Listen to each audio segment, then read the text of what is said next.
All right, hello. Welcome to our October Coffee Talk. This month, we have Dr. Trivedi and Sarah Levinson from the UT Southwestern Medical Center's Center for Depression Research and Clinical Care. Before we get started, I'm recording this program. So for the duration of the presentation, I'll be keeping all mics muted, except for the presenters, obviously. If you have any questions, please don't hesitate to put them into the chat box. You can privately message me. You can publicly message the group, whatever works best for you. And there will be time towards the end of the program to ask questions. You're also welcome to keep your video off if you feel more comfortable doing that, especially since we are recording. But when we open up the discussion, if you want to turn your video on, that would be wonderful. So about our two speakers, Dr. Trivedi is a professor of psychiatry, chief of the Division of Mood Disorders, and founding director of the Center for Depression Research and Clinical Care at UT Southwestern Medical Center. He currently holds the Betty Ho Hay Distinguished Chair in Mental Health and the Julie K. Hirsch Chair for Depression Research and Clinical Care. Dr. Trivedi focuses on developing and validating biosignatures of depression. He also conducts research on pharmacological, psychosocial, and non-pharmacological treatments for depression. He has been a principal investigator on numerous translational research projects and clinical trials. In addition to the numerous awards Dr. Trivedi has received, he was listed by Thomas Reuters' World's Most Influential Scientific Minds as one of the nation's most highly cited researchers in psychiatry every year since 2014. Sarah Levinson Idleman is a senior project manager at the Center for Depression Research and Clinical Care at UT Southwestern Medical Center. She started her UT Southwestern Medical Center career in April 2015, working with Dr. Trivedi to launch the Vital Sign 6 program, making screening for depression the sixth vital sign, and has screened over 75,000 unique patients since the start of the program in August 2014. She has also served as a manager of the Delivery System Reform Incentive Payment Program at UT Southwestern Medical Center in between her roles with the CDRC. In her current role, she leads the Mood Disorders Network aimed at implementing Dr. Trivedi's research in the community.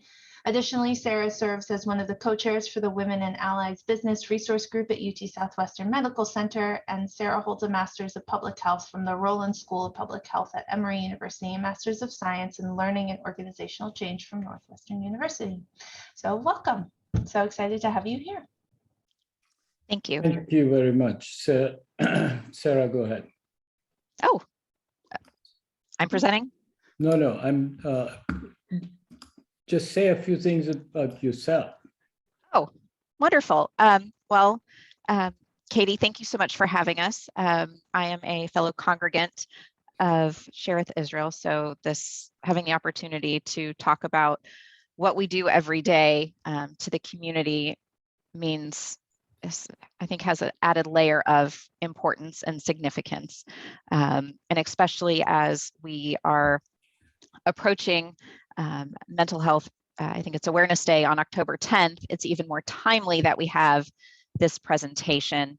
The past 18 plus months has been, I think, challenging for everybody, and the importance of checking in with ourselves and our loved ones, has an added layer of importance. But having a tool to utilize and just sort of know where my mood functioning is, how it's changed over time, if there's something that triggers it, and then having the language to communicate, to others, whether it's my husband or my coworkers or my doctor, about what's going on with me.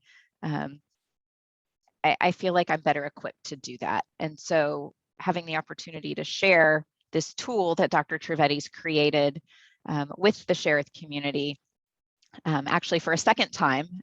We spoke at the beginning of May about this. And so being able to talk about this again, but also where we've been, and even more focused on a subset of the population, I think will really be a wonderful conversation to have. Thanks, Sarah. And Farah Kahalnik is the other one who's joined from our team. So Farah, just briefly introduce yourself. And Sure. My name is Farah Kahalnik. I work also with Sarah and Dr. Trivedi at the Center for Depression Research and Clinical Care. I'm part of the team sort of helping evaluate Evexia and trying to work on, sort of this constant, continuous, iterative process of improving upon it. So I'll be talking to you guys a little bit towards the very end about an opportunity to contribute your feedback. So thank you guys for being here today. wonderful, thank you. And so as they said, I head up the Depression Center at UT Southwestern, but ultimately the work of the center is done by a lot of people like Sarah and Farah. We have close to 90 people with various levels of expertise and different components. So this is a team sport for us.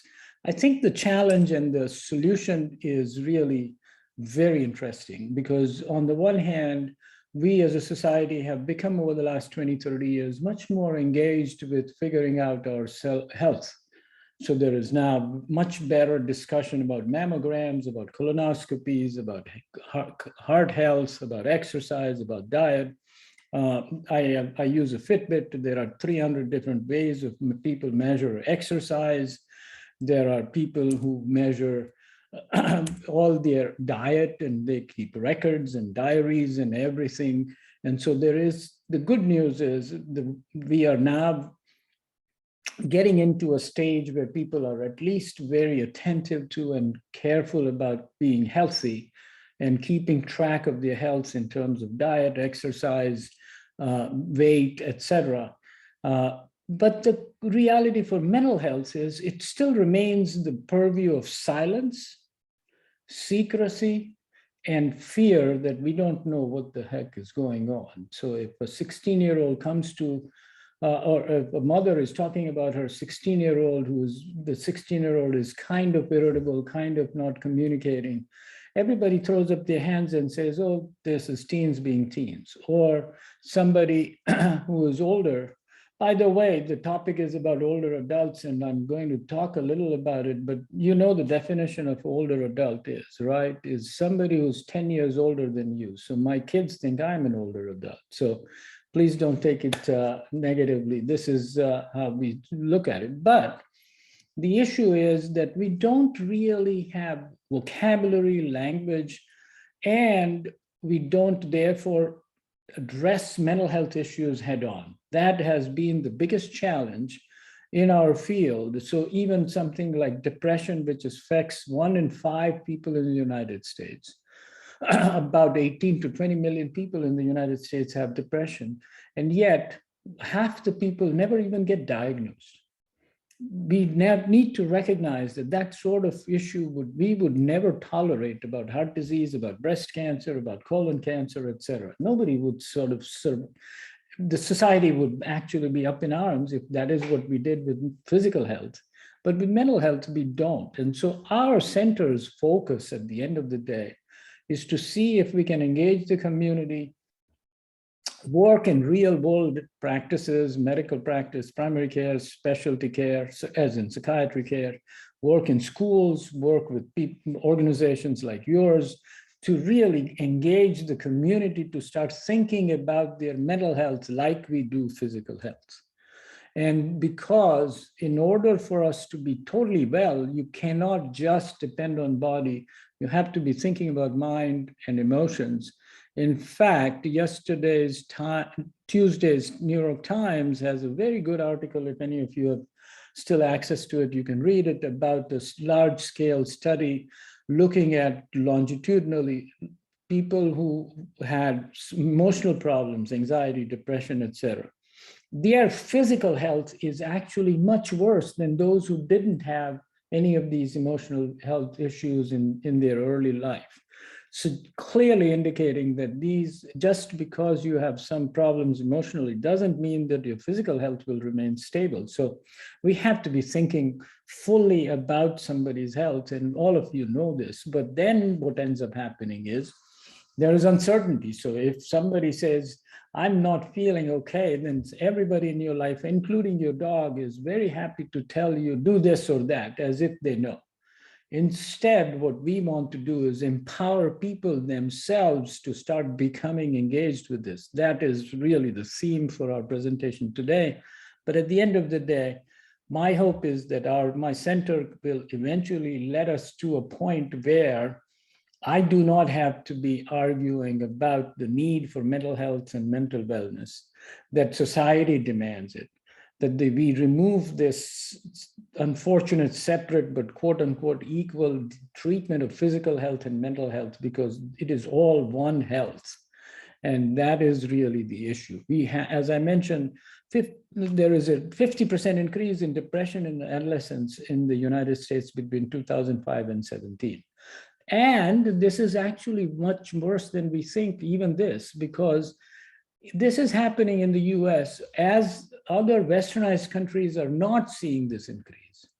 So really, we have to be mindful of this, and we are running into this sort of really very complicated life, especially for teenagers, but even adults, where we are kind of all the time connected through social media, et cetera, and yet all the time isolated. So that is really affecting all this negatively.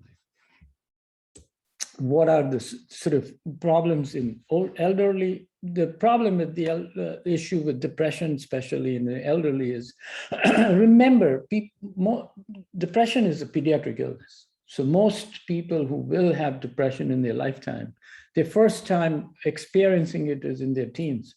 It's just most often it gets ignored, nobody diagnoses it, et cetera. And then the flip side is on the people who are older, 60 plus, 70 plus, 80 plus, when they experience this kind of negative feelings, everybody, including their family, their support structure, and the medical community, kind of writes it up as, well, that's just normal, and it is not. And in fact, now increasing data beginning to show that people who experience depression, that may actually speed up the onset of dementia and Alzheimer's also. So we have to actually do something if we want to avoid that. As Sarah mentioned, pandemic really is been a major, real blow to our whole thinking about it. Remember, in any given time when we have had national or big time stresses and challenges like 9/11, our immediate, or a hurricane, our immediate solution is to congregate, get together, to support each other, do things together, and get out of it. This pandemic, on the other hand, has actually forced us to be physically at least isolated from the rest of the world. And so that has a real price to be paid. So why go to self-monitoring? So as I said, we don't detect depression and we wait until it's too late. People become suicidal, people become dysfunctional, and then somebody says, maybe you have depression. That's just not the way. It's almost as if we want to wait for somebody to develop stage 4 breast cancer before we say, oh, maybe we should diagnose it. Then it is really hard to treat.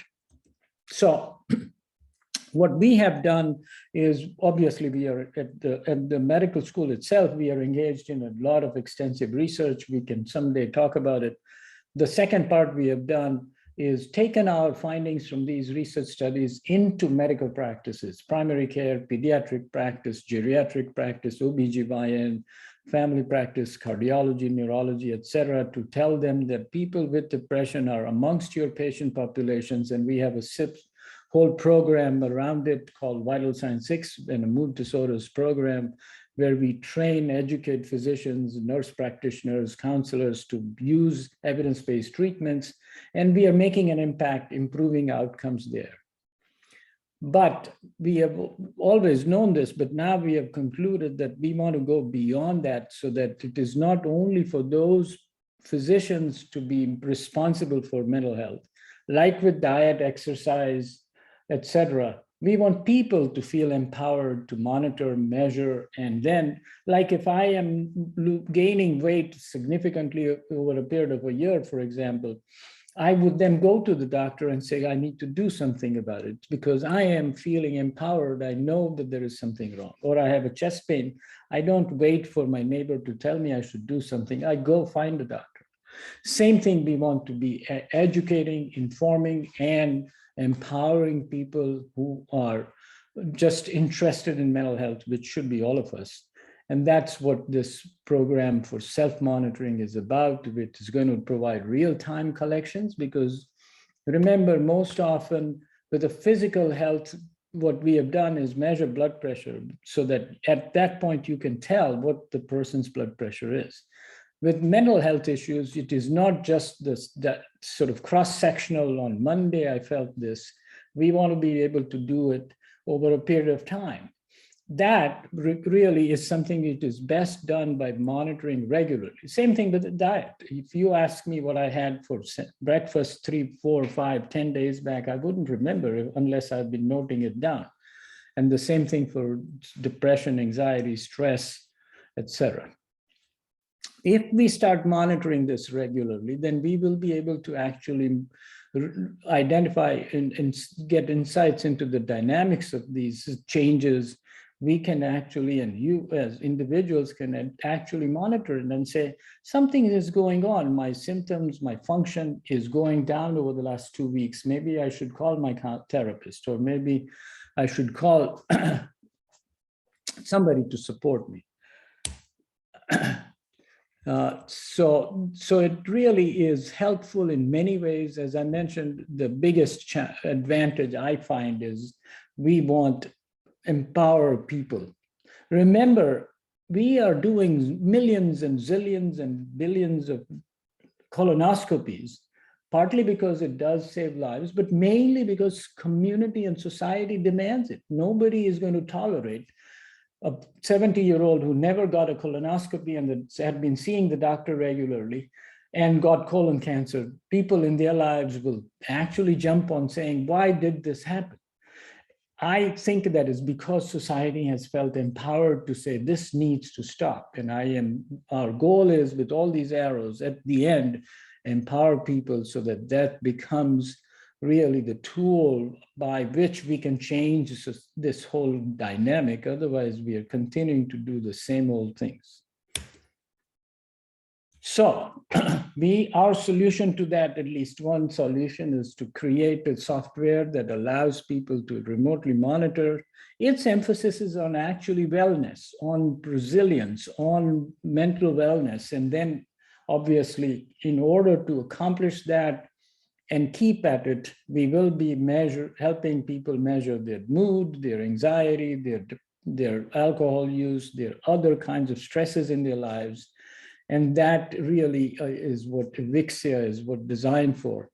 And Evexia is a Greek word for mental wellness. And so if anybody has a better name they want to suggest and has marketing expertise, happy to. Our goal is for thousands and millions of people to use it, and anything that can help, even if we have to call this Evexia by another name, if that leads for people to use it, I'm happy to change it. But for now, it's going to be called Evexia. And what it is really gets you to monitor wellness, resilience, depression, anxiety, and other things, physical activity, exercise, etc., in one place, and you will be able to track it on a regular basis. Anybody who uses it will get a dashboard, so that it's very similar to what you get if any of you are using Apple Watch or Fitbit, and give you recommendations. If you have sleep difficulty for 4, 5, 6 days in a row, then the software will provide you with guidance of what you could do. And if that continues, it'll say you should go call your primary care physician. And individuals can monitor and easily track. So this person who is monitoring this, as you can see from the red line, in June, July, they should have immediately recognized, they would recognize by looking at it, that this is something is going on. So they will then seek help. Often there remains sort of lack of clarity in the minds of people. So therefore, they say, I'll wait for a few days and see what it happens. But if you looked at this on the 23rd of June, you're going to say, well, this is continuing, this is persisting, and there is a pattern from 18th of June that it is going down. I better call somebody. And this person, for example, called somebody, and therefore on the 26th, there is some beginning improvement. That's the kind of thing we want to. And so we want to make it easy. This is a QR code that you can use to sign on. The website also, centerfordepression.org, has all this information. You can sign up. You can email it to us. You can stalk Sarah. She'll give you. She's coming there on a weekly basis now, I understand, or I don't know. But I think that the idea, we would love to have people engage. This is early phase of this. Remember, there are a lot of softwares all available. What we are hoping to do is three things. A, make it evidence-based. So when we recommend something, it'll be purely evidence-based. Second, we want it to be emphasizing real wellness aspects. And the third, at this stage, what our goal is to get feedback from people to change it, modify it, update it, so that the end result is something that is helpful to people as they're monitoring. So that is what I have. I'm going to stop so that we can have people ask questions.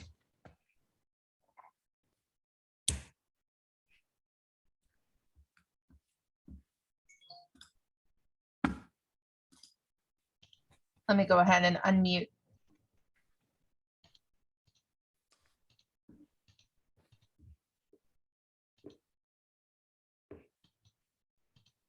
If anyone has any questions, you can also privately message me in the chat. Happy to ask questions anonymously if you have any questions about it.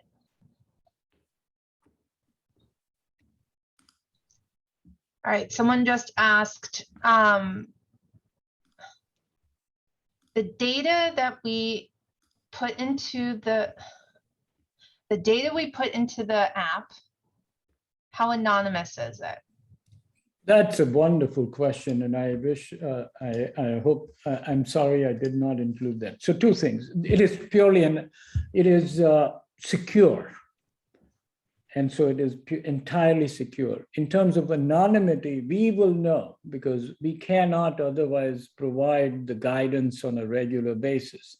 But we have, so it is HIPAA protected, and the PHI, the personal history, is behind our firewall, secured, and in that sense, purely secure, but not totally anonymous, in the sense that we would know.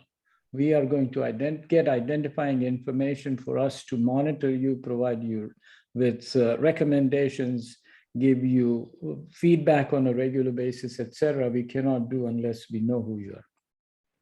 Okay. All right, I just got two questions from one person.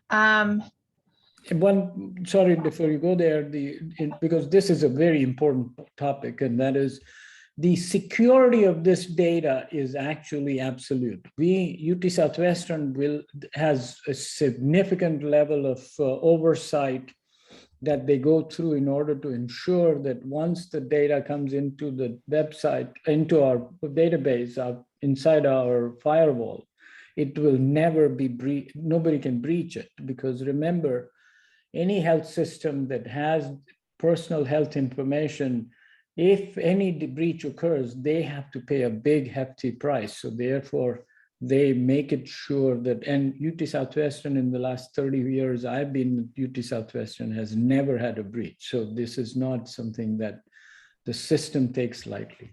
Sorry to interrupt, but I think that you're fine. That's really important to know, because from my perspective, when I hear something like that, like the data is secured, it's a HIPAA and all of that, it reassures someone like me that I can be honest about how I feel when I enter this information into the app. And I think that's really vital, really important. Two questions. When we use the tool and want to share with our primary care physician, what is the link we send to them?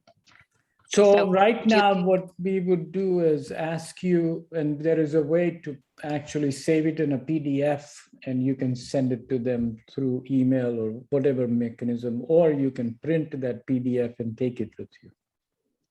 So just to piggyback onto that, when you go in and create your file, there is no opportunity or text box for you to enter your clinician's information.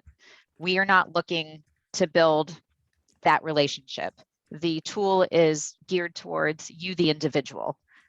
So if you want to share your results, it is your responsibility to download or print and then get those results to your doctor. Remember, we have another software which is actually embedded in health systems where the doctors automatically get it and they have access to it. Our goal with Evexia is to make this purely about you and not about your health system, because that is a different hurdle and a different layer. This is you own this, you control it, you kind of use it to the way you want, and then you can actually print it, email it, etc. Okay, so I got a private question. How much data have you received in total, and what are some interesting trends you are seeing? I can address that. As of yesterday, we had, I think, 220 users coming from different parts of the country, mostly Texas, but we do have some in both coasts. 1 second, I'm pulling up some stuff right now. Seems Sarah is trying to modify her voice because she knows I'll ask, why don't we have more? Your voice is, something is the matter with it. Can you not hear me? We can You sound hear like a you. robot. I'm telling you, because she doesn't want me to ask her the question, right? Oh, so as of today, we have 210 users coming from 10 different states. My voice is still sounding weird. Yeah. Okay. Hold on. Let me get loud. I'll go off the headset. Sure. So I think that the lessons, it is too early to tell. We know from a different set of data sets. We have a REDCap data entry system for one of our longitudinal studies, which really includes about 1,500 people we have followed all the way up to 6 years. And we have done something similar, but not through this software where we can actually tell trends of when somebody is getting worse. And you saw one example where it's not just one measurement occasion, it's the pattern that we have to be looking for. And in the interest of full disclosure, actually, which that is another goal with this. We don't, as a field, don't know. We know so much about heart disease because people started doing this 80 years back and followed people for 20, 30, 40 years in order to develop prediction models and hazard ratios to be able to say that if you're a 45-year-old male, this happens or that, and you have these symptoms or this level of change in LDL, your risk for heart disease is X, Y, or Z. In depression, by mental health, nobody has done that. There is a lot of stigma, as you know, and there is also that stigma plays out in lack of funding. So therefore, people have not had the funding or the interest or community swelling interest in saying, we gotta do it. And so we, at least at the center, and Sarah and Farah and a lot of help, we have taken the step of saying we can't wait for the community to really get there. We are going to launch it. So we've launched it, and long answer to your question. We have figured out that there are patterns you can identify. But the only way we will know for sure the accuracy of that prediction will improve once we have 10,000, 15,000 people. And that is the real task we have on hand. Anything all of you can do to help will help us and help us get there faster. Absolutely. Anything we can do. We've sent out the flyer. happy to do more. And All we right, need Leslie. to, we are in the, we have been engaging and trying to do our best to help enroll or sign up not only people who have had depression, but people who don't have depression, people who have other issues, so that we can actually look for a whole set of population in order to get there. Thank you. Leslie, you said you had a question? I do, thank you. And I see this as an extremely valuable tool, specifically, or even mostly from a research standpoint. From a user standpoint, who do you think are truly the best candidates to benefit the most from this? For example, as I'm hearing it for people who really aren't sure, are very in tune with their daily emotional structures or how they're feeling at that time, and therefore know what to do with it. For those who have been in, I'll just call it the system for lack of a better word, who are very in tune with their emotions and do all the right things, the eating, the exercise, and everything else, how do you see this tool benefiting that segment of the population? So the second segment you mentioned has no emotional issues. Is that what you're saying? No, I'm saying they're very in touch with their emotional Okay. temperatures each day, and that they do already adjust using diet, exercise, and the general feedback tools, that are offered, meditation, who are doing all of these things. So that is actually, this applies to everybody, but that group that you mentioned is actually one major group for whom this is very helpful, because while you are right that if I have depression, if I'm in tune with my emotions and I am monitoring my exercise, diet, and in fact, even modifying it, that is helpful to a lot of us, but not everyone, because if you then have really sort of more significant depression or anxiety, you may need to go to see a doctor, get your treated more over and above diet and exercise. And this tool will help you see that just changing and doing meditation 3 times a day is not enough. You need somebody to actually check out and see if you have a major problem. It's like if you have a headache and you have not been, you're in tune, so you sleep better for 3 days, it goes away, then you don't have to worry. But if you monitor it and 5 days, 10 days later it's persisting, you say, maybe I should go call my doctor. Same thing for this. I have a question. I'm curious to know why you decided on a phone app versus like a journal versus another form of tracking symptoms. I'm just curious. So I think that this is actually, I didn't go into all the technical details. This is actually a web application. So your phone doesn't actually currently have a native app. So it's just as an app that gets you back to our website. And the reasons is that, we may end up putting it on a native phone, but I think that's next step. Let's first get the software that is acceptable to a larger population. So that's where we are. So can you hear me okay? Mm-hmm. Okay, so one of the ideas that I would love to sort of ask the group if this is something that you think would be beneficial, but an idea that we've been tossing around adding as a functionality is the ability for individuals to add notes about significant dates on the trend lines. And then over time, you would be able to see, oh, perhaps my symptoms were increased on this day because this happened. So it could be either for significant life events or just something that happened that when you go back and look at your report, you can be reminded what was going on that day. So I'm just curious, is a feature like that something that people would find useful and helpful? Or is it just one more thing that needs to be entered?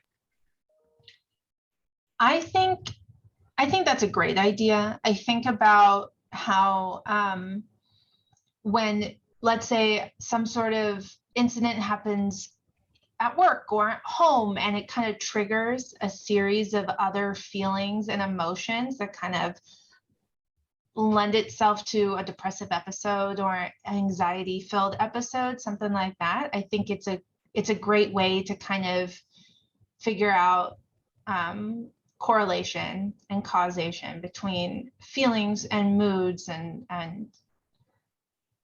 get that data. I think that's, and that helps you kind of communicate also if you're seeing a therapist or have a doctor's appointment to receive sort of meds or something like that. I think that will kind of help with those conversations.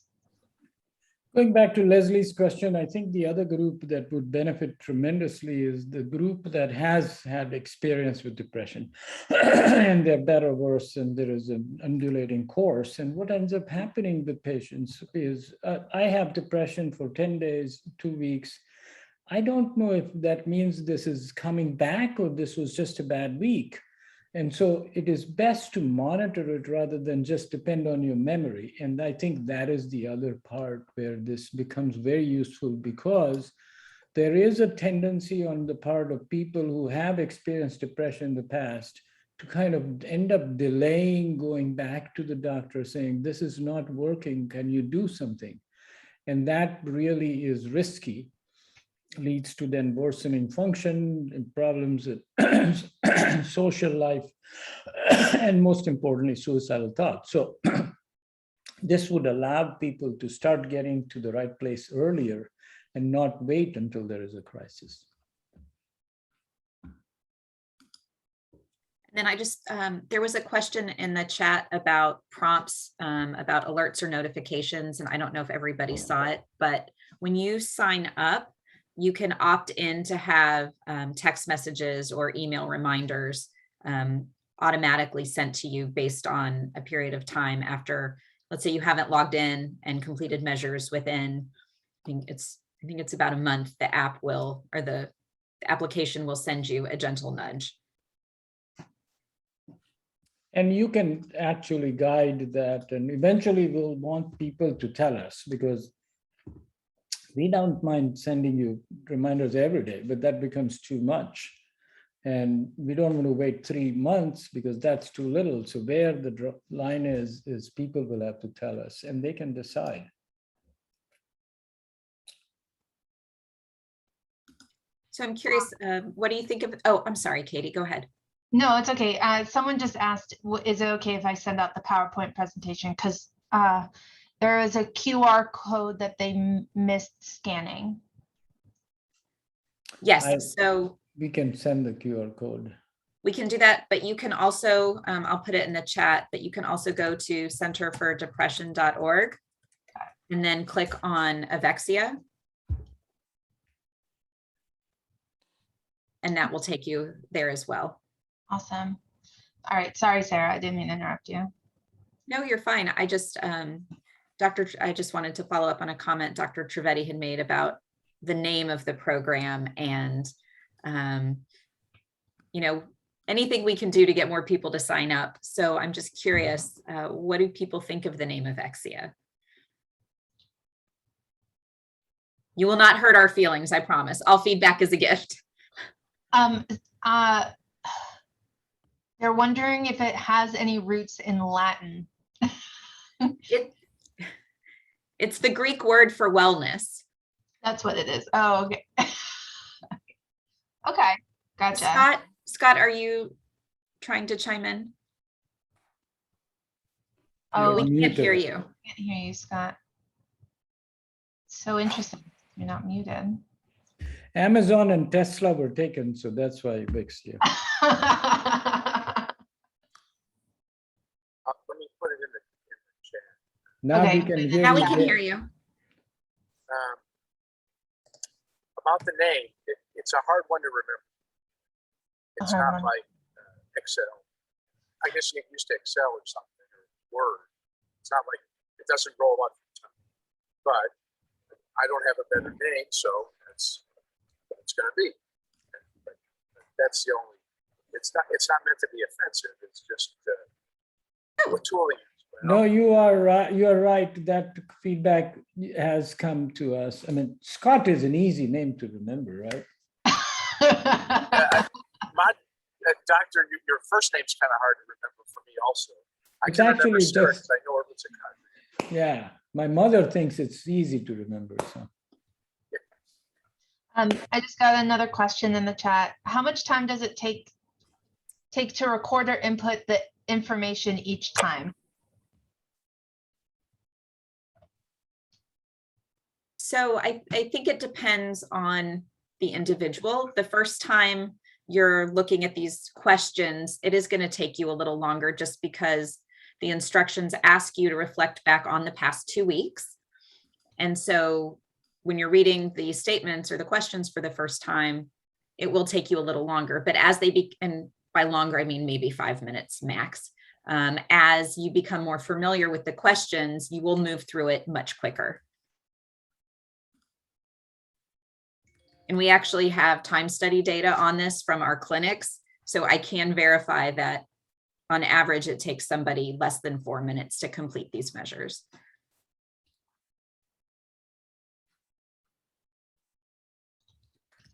That's interesting. So it kind of, you can time how long it takes someone to log in, input the information. We have time study data for vital sign 6. We don't have time study data for Evexia. Got it. So we know how long it takes somebody to complete measures through the vital sign 6 application. But we don't know, we haven't done that for Evexia.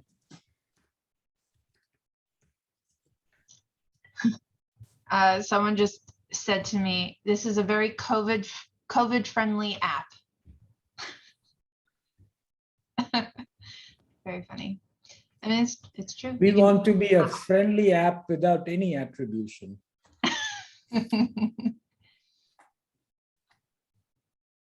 And Leslie said, I think the name is fine. The challenge, of course, is getting the word out.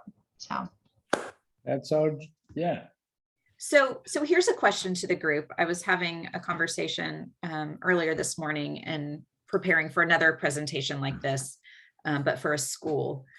And one of the things that I personally struggle with is this is a phenomenal tool.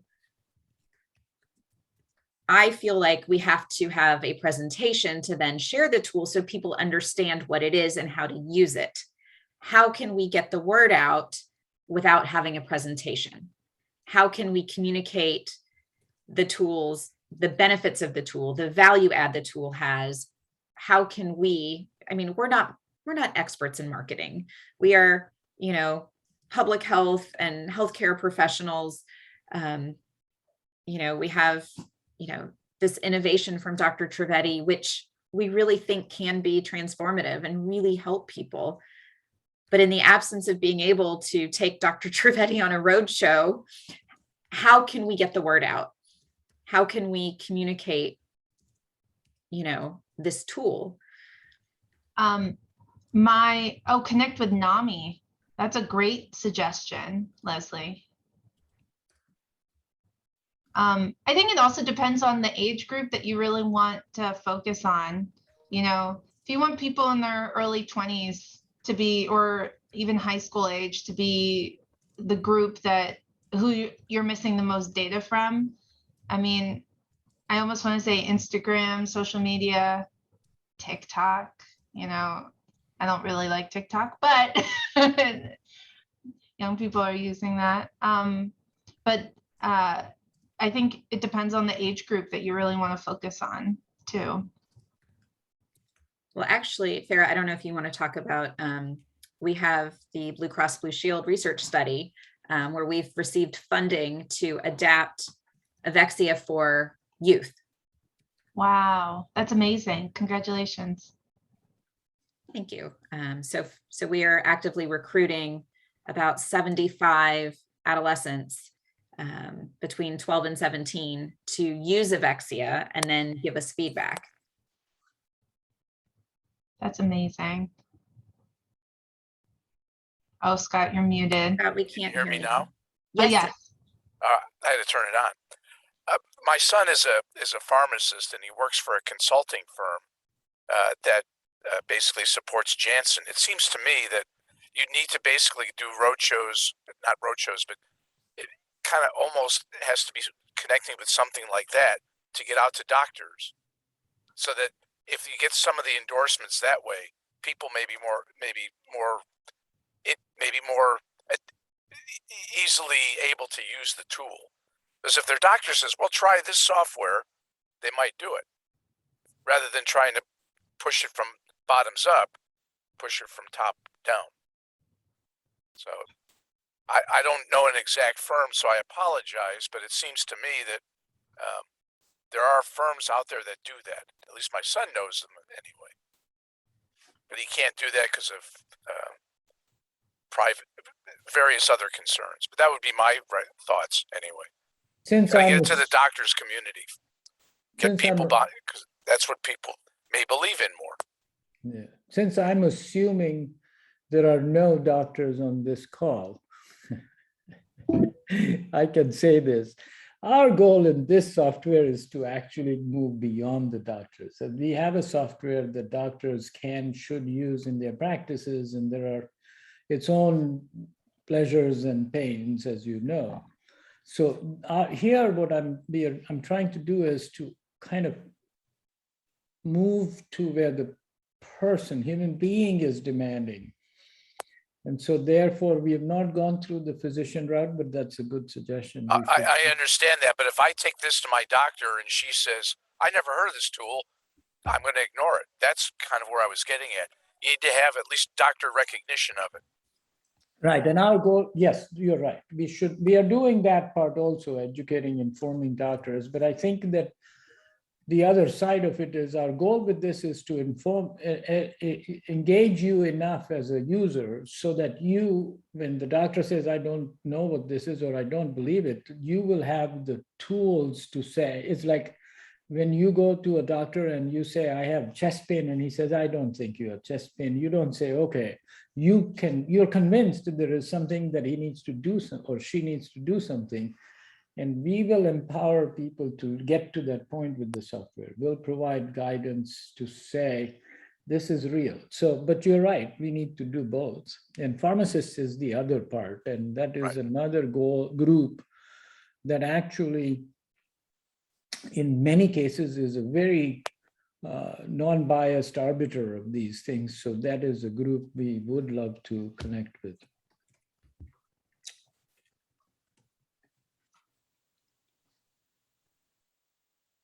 Leslie, I like your comment about the doctor saying, this would help me to help you.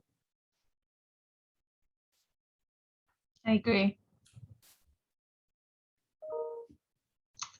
Are there any One of the ways we are trying to get a lot more valence with physicians is actually use the software, the other one, VitalSense 6, in programs where they train residents, because I think that is the other group that is much more facile with electronics and social media, etc. So therefore, that's the other group we're doing.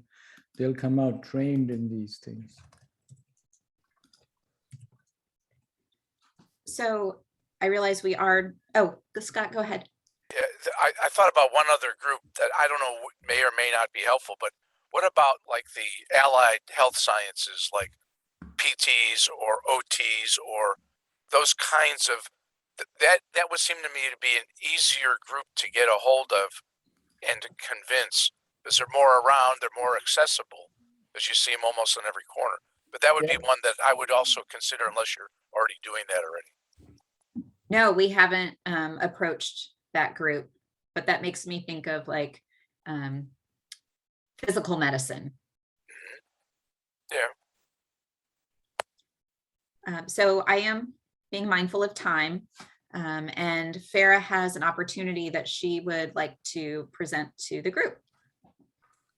Yeah, so as I mentioned earlier, so, this along the lines of it's being a new product that we're still, changing and developing and getting feedback on and figuring out the best ways to market and all of those things. So one of the things we're doing is we are convening focus groups They are online Zoom virtual focus groups.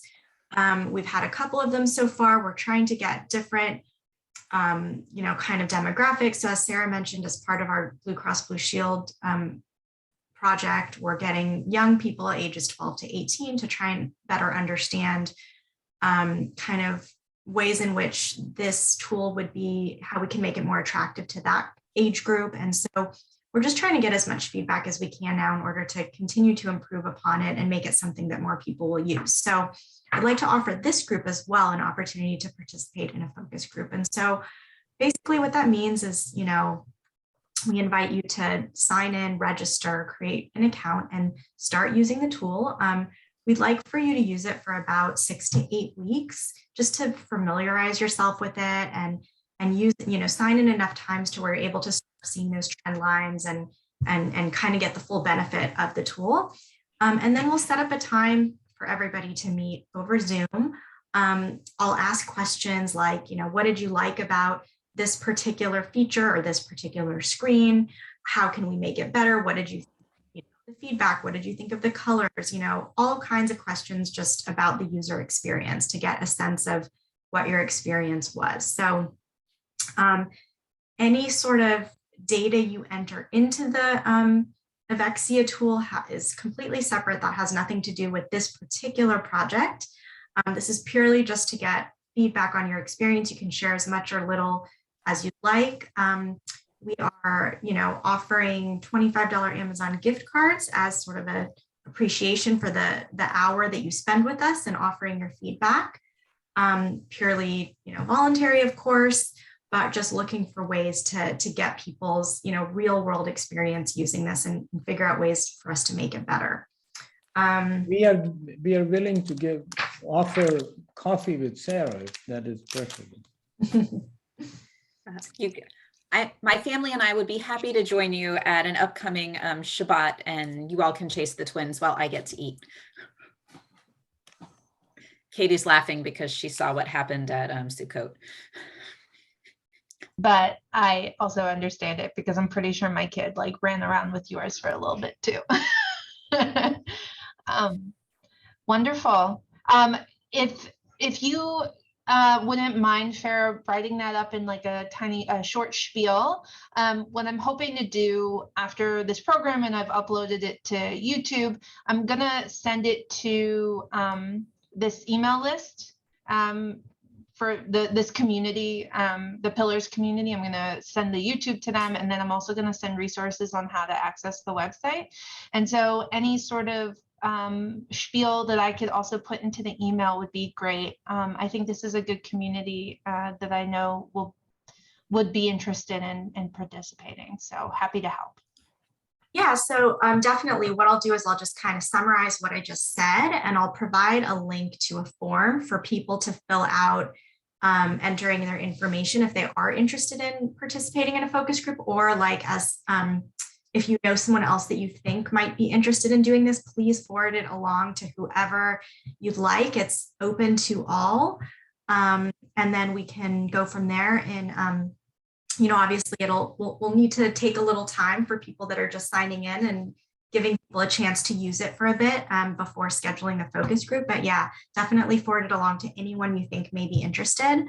And I'm happy to answer any questions as well. Thank you, Farah. I really appreciate it.